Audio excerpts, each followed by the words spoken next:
Quelle est la particularité de cette salle au niveau des matériaux et de la disposition?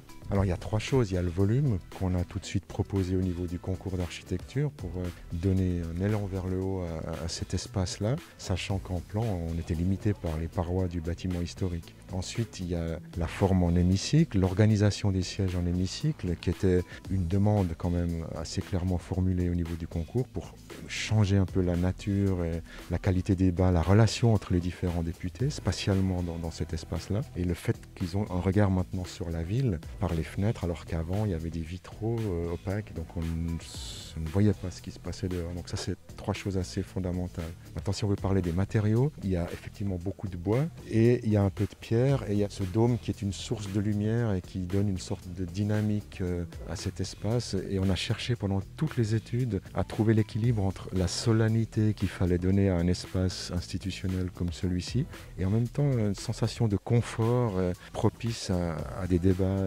sereins et qui permettent une appropriation aisée par les députés qui s'y sentent bien. Donc on cherchait l'équilibre entre ces deux choses. Et le bois, bien sûr, y contribue.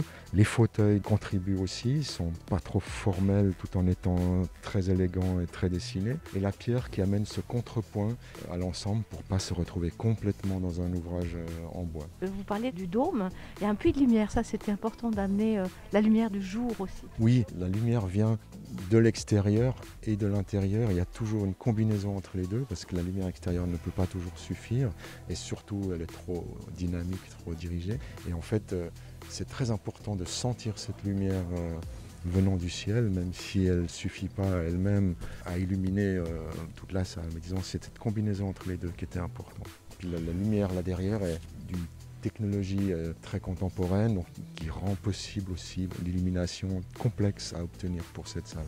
C'était pas facile, j'imagine, de marier aussi toutes les volontés entre le Grand Conseil et le monument et site. Ça a été, en fait. Il y a une dynamique au début des études très productive grâce au fait que c'était un projet gagné sur un concours, c'est-à-dire qu'il y avait vraiment une volonté de transformer les lieux et tout le travail était de trouver l'équilibre entre les besoins d'un Parlement contemporain et en même temps la richesse et la qualité de l'espace historique, de ce bâtiment historique chargé d'histoire, chargé de siècles d'événements. Donc avec le patrimoine, il y avait une relativement bonne entente. Les propositions étaient assez bien acceptées. On a cherché à restaurer les qualités qui avaient été un peu perdues au cours du XXe siècle.